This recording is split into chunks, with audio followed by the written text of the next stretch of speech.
Alright, everybody, so we are on the tail end, the night after the Revolver Golden Gods Awards 2014 edition, and gotta say, after looking back on the whole thing, it was, to say it was a bit of a disappointment would probably be an understatement, and not saying enough. It was a huge disappointment compared to the amount of expectations and hype that the Golden Gods has had over the last few years, especially this year. Very disappointing overall. There were some great points, but there was also a lot of more low points than high points. And I guess we'll start off with the black carpet, because it was a great pre-show in a lot of ways, but also, had a bit of had some negative sides too. Dee Snider obviously kind of messed up a couple things. Eric, what were some of the things that kind of went wrong besides Andy Dick showing up completely hammered with the black carpet? Actually, you know what? Andy Dick showing up that hammered has kind of like become a standard for most award shows. So that gives us a little bit of legitimacy, I guess, that drunken ass that came on. But yeah, I mean, the show itself, obviously, we'll get into it. There was a couple technical difficulties. The black carpet, it was cool. Other, like you said, there was a couple little places where Dee stumbled over himself. The biggest one was when Alyssa came up from Arch Enemy with Doyle, and he had no idea who the lady on his arm was, just thought it was his date. Right. I mean, he recovered nicely and gave her proper respect, and did ask her a few decent questions, but it was kind of funny to see.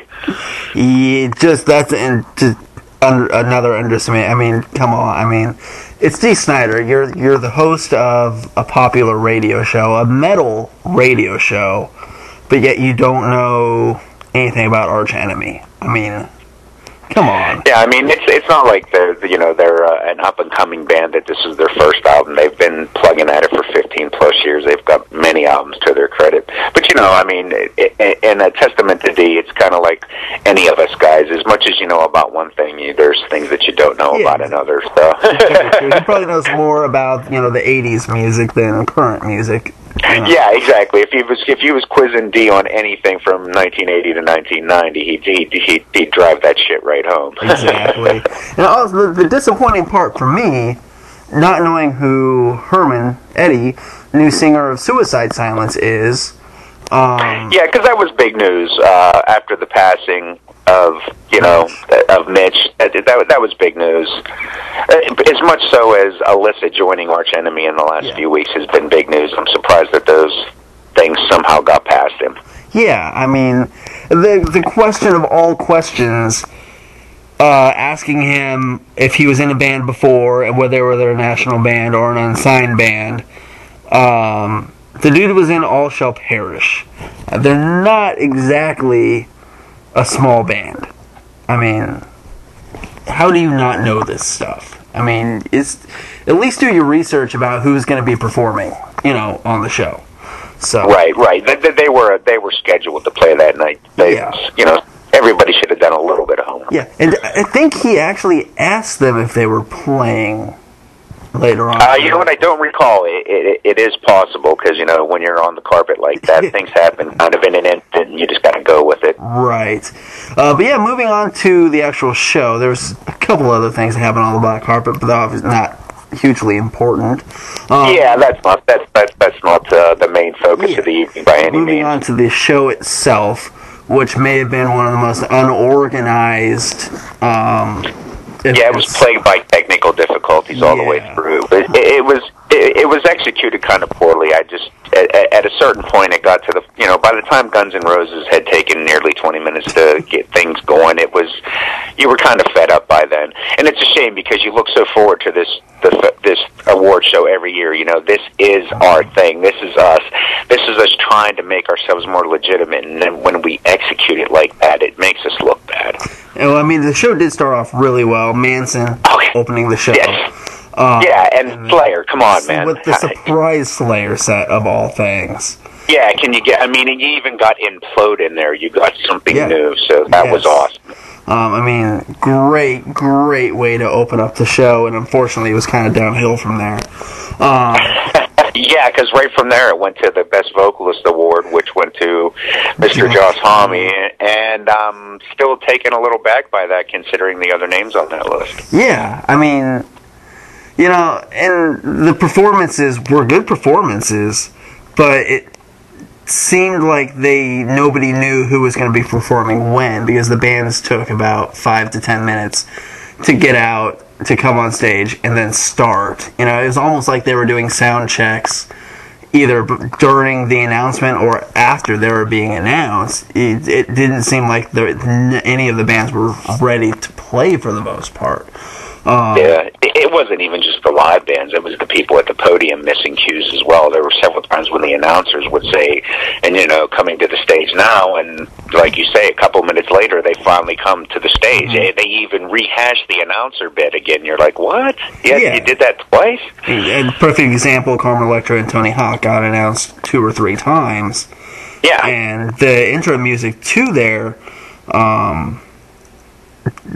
announcement kept coming in and out because nobody knew when. Yeah, what was going on. Yeah, whoever was actually, you know, like I say, whoever was in the booth giving the cues, there were several miscues last night. But like you say, once the bands or the performers got going, they all gave top-notch performances. It was just, it looked like it was, you know, kind of generically thrown together. And obviously, you know, of course, just like last year, the crowd was very stale when it came to the performances. I mean, like last year, you're not used to seeing Stone Sour, Corey Taylor, or Hailstorm on stage, and the crowd just standing there, you know. Yeah, I don't know how it's physically possible to not move when Slayer's on stage. I know. I mean, yeah, you may not mosh, but my God, that it's Slayer, you must move.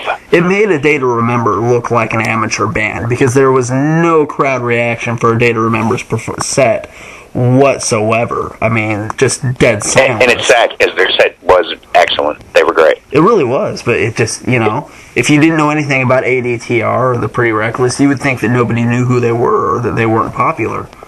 Yeah. Which is depressing. But, I mean, going back to Best Vocalist, I mean, nothing against Josh Homme from Queens of the Stone Age, but, I mean, we're looking at Ivan Moody, Jeremy McKinnon, Jonathan Davis, M. Shadows, and Papa from Ghost, and I don't understand how...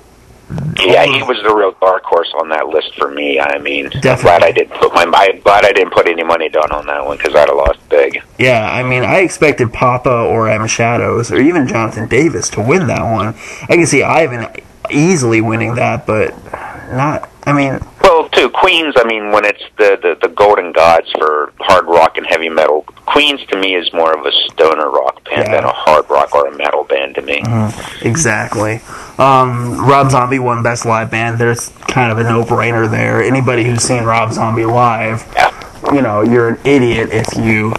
Yeah, he's a modern day Alice Cooper. You can't go wrong. You get your money's worth, your bottom dollar at a Rob Zombie show. Most devoted fans went to Avenged Sevenfold pretty much cleaned up on the night. It seems like they did do very, very well, and you know, deservedly so. Yeah. They're one of the hottest commodities out there right now. Best new talent went to 12 Foot Ninja. There was a lot. Not that they didn't deserve it. There's so many other bands out there that are new that didn't get nominated. For me, the best new talent wasn't even just about 12 Foot Ninja winning or who was on the list. To me, it was a lot about the people who didn't make the list who should have. Yeah, Gemini Syndrome should have been on that list. Islander could have been on there. We as Humans should have definitely been on there in my book. You know, I mean, there's a lot of really good bands breaking right now. It just, you know, again, taste is subjective. Pretty Reckless even probably could have been on there because, you know, they're only on their second album, and the first one did really well, but they're just now getting their break. You know, I mean, Scar the Martyr or Heaven's Basement easily could have won that award last night. Crosses, I thought, was going to be the one that won that. I did not. Yeah. I mean, Chino, I mean, I did not expect 12 Foot Ninja to win that.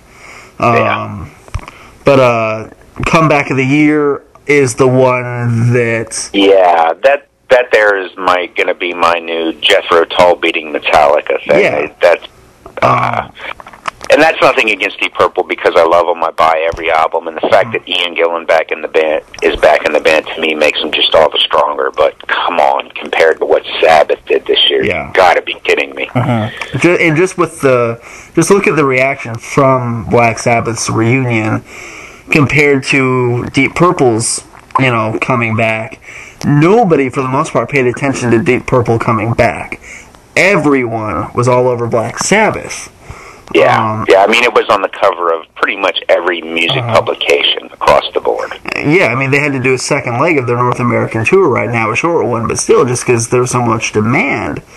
And I think I said in our Golden Gods preview show last month that it wouldn't surprise me if Deep Purple came out and pulled it off, but it's very unlikely for that to happen. I mean, you could even tell that everybody was stunned. I mean, even Ivan Moody came out and made a little comment saying, that Black Sabbath technically should have won that last award. Yeah, he had his Kanye West moment.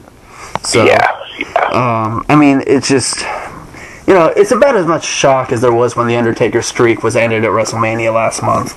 Just complete shock from everybody there. I mean... Yeah, that absolutely taken back by that. And what's crazy is the fans voted for it. The fans chose it, which is even stranger because... Yeah. All night last night, it seemed like the people who actually won seemed just a little odd. I mean, even when Chris Cahill got Best Bassist, even he was so taken back that he was jokingly said, best beard maybe, but Best Bassist. He said out loud, "My God, Geezer Butler was on that list." Yeah, I mean, Fieldy was on that list. And that's nothing against Chris because he's a monster on the bass. He really is.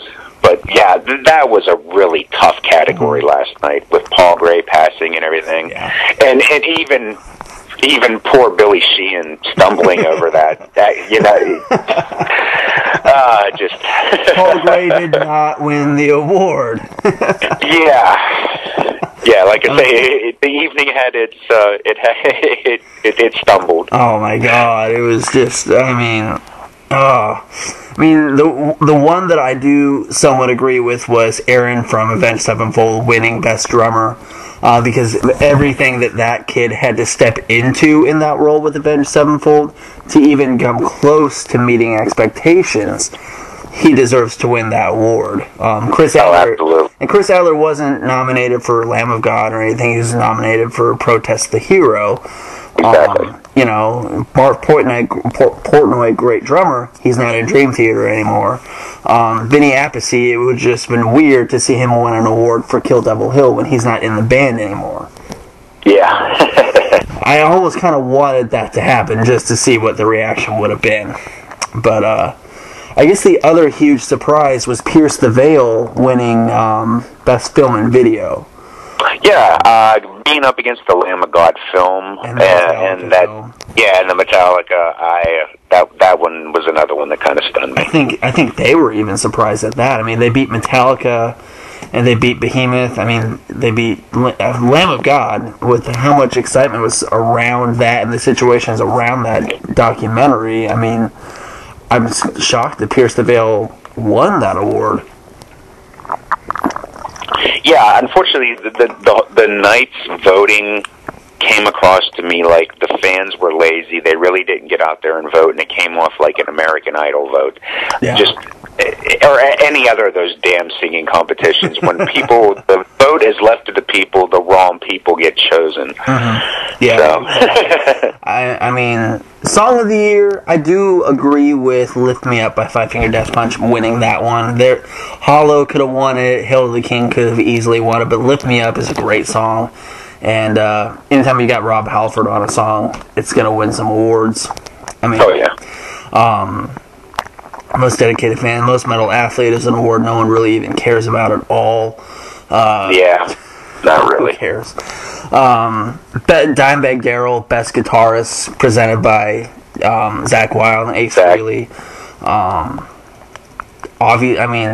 Tony Iommi, was it Tony Iommi that won that one? I don't remember. No, it went to Sinister and Zachy. Right. From, okay. Yeah. Tony accepted for the album of the year with Black Sabbath. But, yes, exactly. Yeah. No, guitarist went to the guys from Avenged. Which great guitarists, but again, I don't think anybody can really rightfully beat out Tony Iommi from Black Sabbath. I don't think you can do that. Well, here's the thing. When it comes to Iommi, he is the riff master. He is, but yes. the shredders of today, they are so technically proficient that their playing is greater than what Tony's was at the time. But he was always known for his riffs, not his solos. Yeah, I mean, and the riffing on "Hail to the King," not just the song but the record in general, is through the roof. It is by far some of the best guitar work that band has put out yet. And Avenged is known. They're known for their guitar work. I mean, they're known for outstanding guitars. And, I mean, it's no surprise that they won that. I could have seen Head and Monkey winning that one as well. I mean, just because of the legacy there. But, yeah, Song of the Year, Most Athlete Guitarist. Album of the Year went to Black Sabbath. At least they won something. I never thought I would say that, but at least Black Sabbath won something. They had. Geez, that doesn't even sound right when you say that, does it? Yeah, exactly. I mean, if they would have lost to Queens of the Stone Age on that one too, I mean, that would have just been ridiculous. But that was another tough category with Queens, Sabbath, Avenged Sevenfold, Volbeat, Korn, and Death Punch. I mean, that could have gone to anybody. And I would say that obviously Sabbath, deserving of that one. Joan Jett won the Golden God Award. Axl Rose won the Lifetime Achievement Award. We'll get to that, but we have to talk about the mistake during the Zakk Wylde performance. I don't know if anybody caught it. Oh, yes, I did, actually. Janie Lane from Motorhead. Not in Motorhead. How do you fuck that up? I don't know, but I did chuckle at that when it happened, which was sad because, it was a really somber moment. It was beautiful. It was stripped down. It was, and then it was like, oh my God, you guys have even messed up this beautiful tribute. I had to think for a second. So I was like, they wouldn't mess that up at this moment, but they did. Yeah. I mean, they did. And then you had to second guess yourself. It was like, was he a session musician on a Motorhead album or something? Did he do something? No! I'll tell you what, if that's true, that's the greatest secret in rock and roll, man. I know, it's just...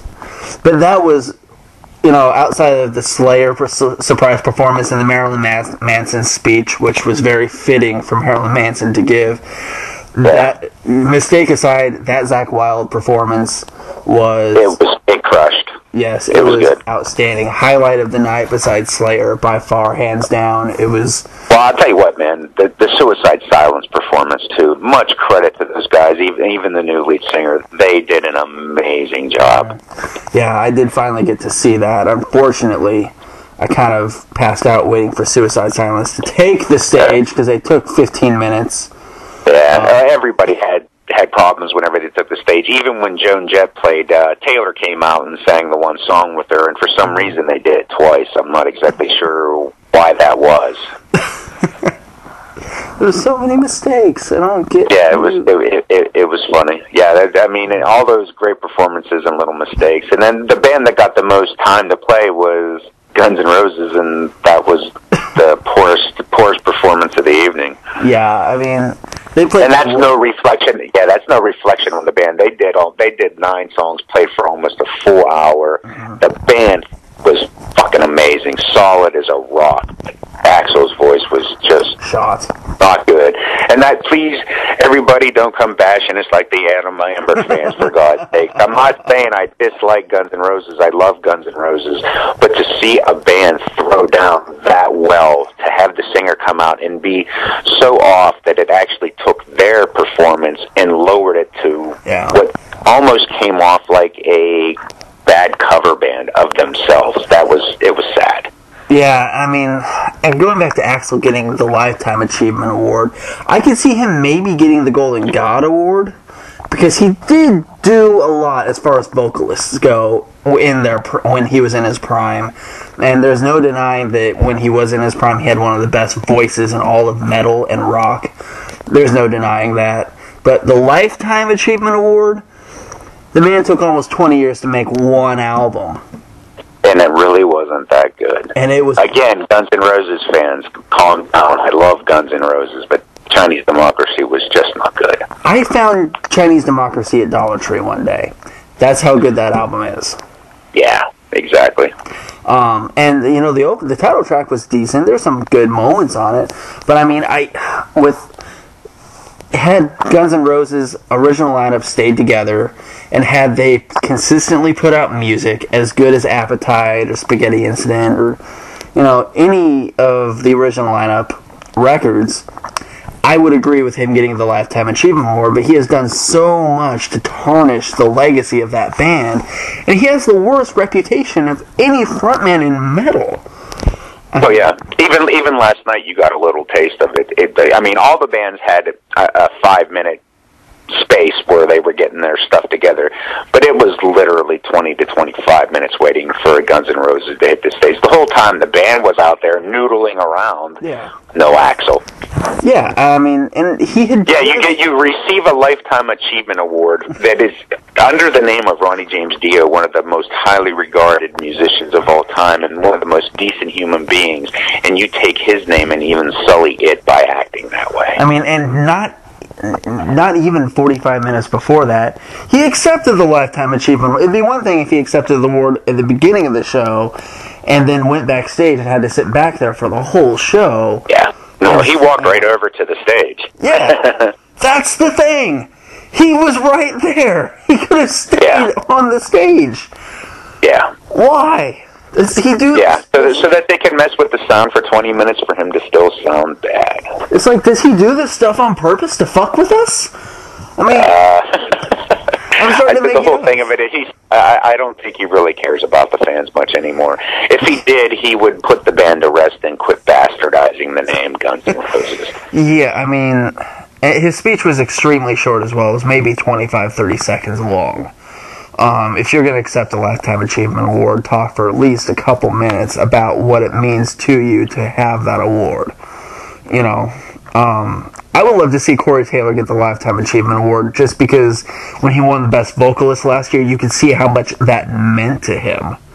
You know, the dude cried for winning a Golden God Award. You know, there was just so many people other that I could think of deserving. I mean, with Motorhead having that comeback album like they had, and Lemmy being the god that he is, even a Lifetime Achievement Award, I would think someone like him even more deserving. Let's face it, Axl is guaranteed to be alive next year for the Golden Gods. Lemmy, we have no guarantee. He could drop, you know, at any point this year. I mean, the dude... Yeah. I mean, there's a lot of things going on with his health. They've canceled out of most of the festivals, and you know, things just aren't looking good. Yeah, I mean, and it's sad because the last Motorhead album was just remarkable. I mean, look at all the guys we've lost. I mean, we just lost Dave Brockie, and he was perfectly healthy. I mean, anything can happen at any time. You know, we don't want to. I mean, you can't waste time. I mean, Axl was just You know, there's a chance that he could get his shit together and, you know, make Guns N' Roses, you know, a respectable band again. And I don't mean to take away from the band. Yeah, no, the band is fine. The musicians there are absolutely more than capable. Rob Bumblefoot, come on, man, DJS, but those guys are... You know, it doesn't get much better in terms of players. The whole thing, the whole anchor dragging down the band is the front man. Yeah, it's the name of the band. It has no respect attached to it anymore.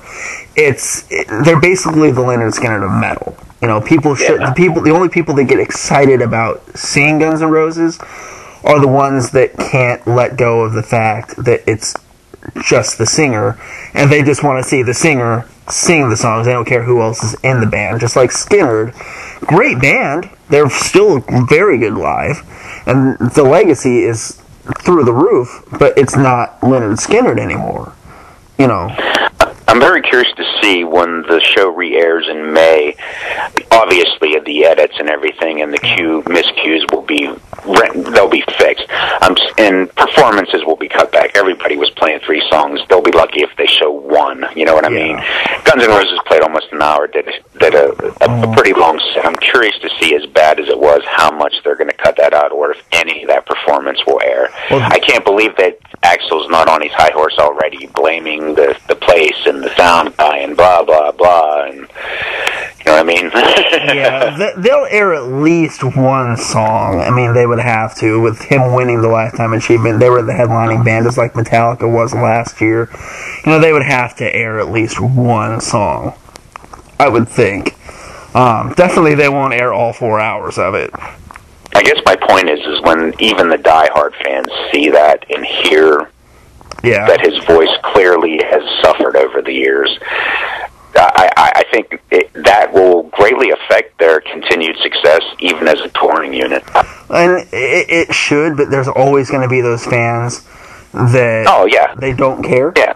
If the band is there, they'll show up. And you know what? Even if the original lineup got back together at this point, he would still drag it down with his performance, but people would turn out in droves to see the original lineup. I won't lie, I would go to that just I would go too. Yeah, sure, I would. You know. I would be bummed out the whole time thinking to myself, man, I wish Slash would have brought Miles Kennedy with him. It's one of those things that, you know, even if knowing how bad Axl's voice sounds, you know, with how bad everybody, including myself and you, I'm sure, have been begging for an original Guns N' Roses lineup, we'd be assholes to not show up to at least see. Oh no, I would go. Years of, you know, I would absolutely go to that. You know, you'd have to fight me for a ticket to a show like that. Exactly. I mean, if the band were to finally actually do that, fans would have to go because they've been wanting it. They've been begging it. You're not going to beg for it and then not show up for it. You know. I mean, but I would go into it fully knowing. Exactly. I mean, well, it's just like Kiss fans. Paul Stanley's voice is not as strong as it used to be, and Kiss fans know this, especially the ones that have seen them recently. But they still go. They still go knowing it's not, you know, Ace and Peter aren't in the band. They still go knowing Paul's voice is not going to sound great. They want to see it. They just want all those bands who have 20+ year careers now. There's always going to be that handful of fans who will show up for the tour. Exactly. Always. Then you've got the bands that have been around for that long who sound just as good as they did. Bad Company is one of them. Judas Priest is one of them who sound. Oh yeah, they're still killer. There's still bands going up, crushing it on a nightly basis, man. Exactly.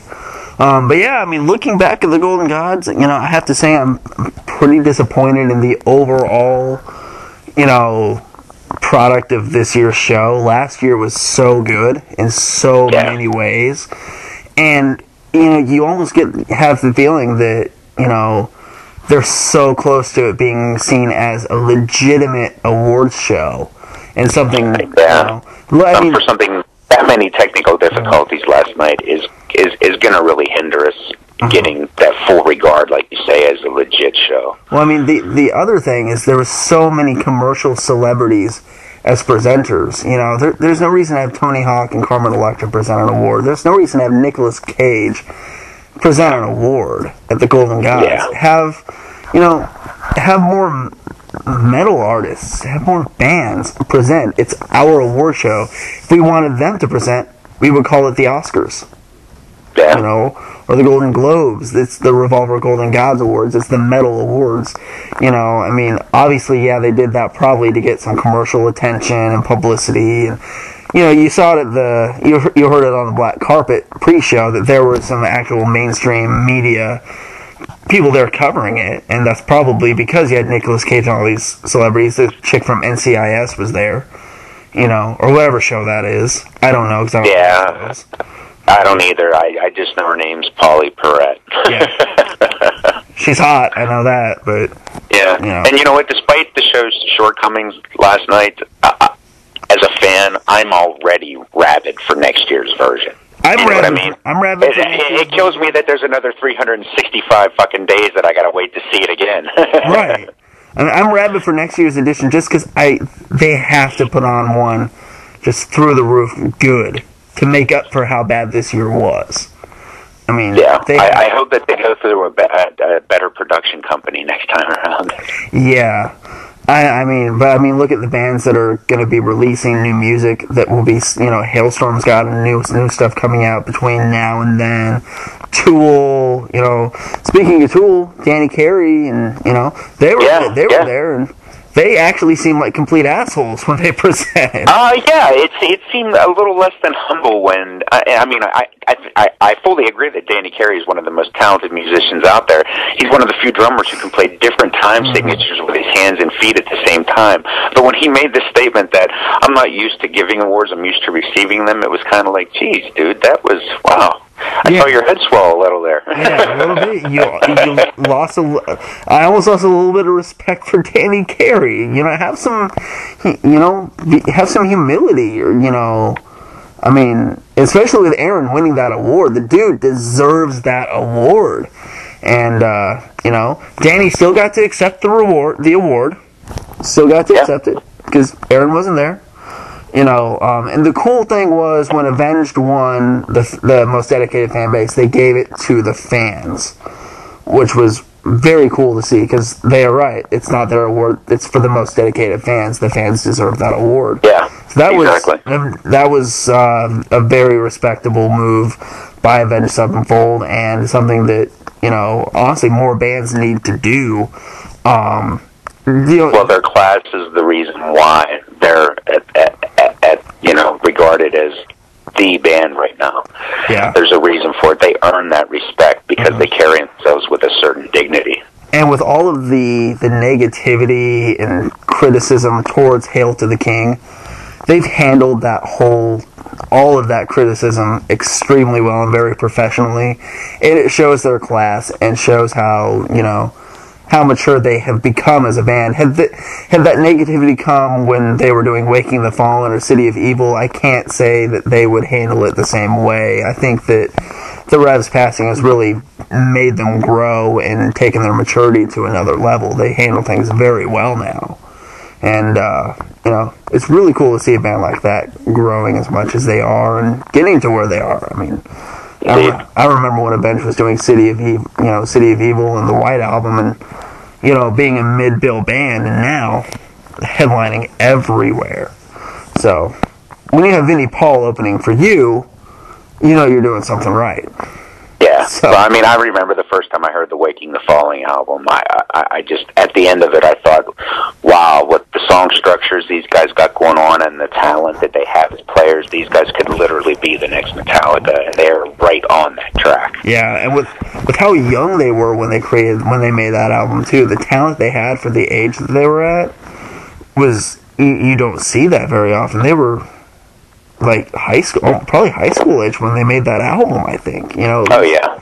You don't see that type of talent very often, and it's really, there's always going to be that negativity and those haters no matter what album they release. And Five Finger Death Punch and Avenged Sevenfold probably have the most negativity coming at them with whatever they do out of anybody in all of music. So, it's just crazy. But they're headlining for a reason, and there's the reason those two bands won the most awards last night, and they won more than Black Sabbath did, which is just ridiculous. So, but Deep Purple, there's nothing, not to take anything away from them. They probably, they do deserve, a lot of recognition, because now what? And their new album was very well done as well. But sorry, compared to the Sabbath album, it's just not the same. Compared to the legacy the Black Sabbath has too, just when everybody. You knew that Black Sabbath wasn't going to win that award when, the guys that presented were like, don't hate us. Don't hate us.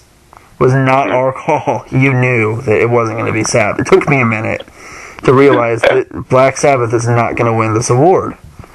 So, hopefully next year is a little bit better. Better movies. Better live performances, better production, the whole 9 yards. Yeah. Speaking of the live stuff, am I mistaken in thinking that I saw that Korn was to perform live on several of those pre-lists? But what happened there? Yeah, and I even saw it as late as an hour before the Golden Gods. I'm still kind of dumbfounded by that. I wondered what went down there. I was thinking about that, but I thought that maybe I just read it wrong, or maybe I was reading like one from last year. But no, it was there. Yeah, now that you mention it, Korn was advertised to perform, and I don't even think they were there. Yeah, I did. If they were there, there was nothing that indicated that they were there. You never really saw them on camera. That's for sure. And I'd have much rather seen them perform live than an hour of the Guns N' Roses. I would honestly rather have seen them perform better than A Day to Remember. To be completely honest, I'm not a big. Yeah. It's Korn. Yeah, I'd much rather see that. I don't have a problem with A Day to Remember, but I like Korn a lot more than A Day to Remember. Yeah. And honestly, I would have preferred to see them perform over the Pretty Reckless as well. Yeah, and like I say, for GNR to play for nearly an hour, there was clearly time allotted in the show that they could have played. Maybe that's why Korn wasn't there. Maybe they got booted. Maybe their time slot got booted because it could be. I mean, with Axl wasting 20 minutes, that's 3 songs that they would have got. Yeah, and maybe that's... You know what I mean? That could have something to do with it. And it's sad because the best part of that damn Guns N' Roses performance was when the video feed cut out at like 2:30 in the morning for about 10-15 minutes. Did anybody else have trouble with the stream? Because mine kept freezing and lagging, and I kept having to refresh it and everything. It was mine went fine all night until, like I say, right around 2:30 for about 10-15 minutes. The feed cut out altogether. It just wasn't available. I actually didn't think it was going to come back up, and right about the time I was ready to write it off, it did come back up, and I watched the last 2 or 3, because it cut off during November rain, so... Well, it's probably a good thing that happened. So, that recaps our Golden Gods 2014 recap. Sound off in the comments. Do you agree? Do you disagree? What did you guys think of the show? And what do you guys want to see on next year's Revolver Golden Gods Awards? And let's see what you guys have to say. Thanks for tuning in. Thanks for listening. We'll be back in probably next week with another Rock Rebellion. Thanks for listening, guys.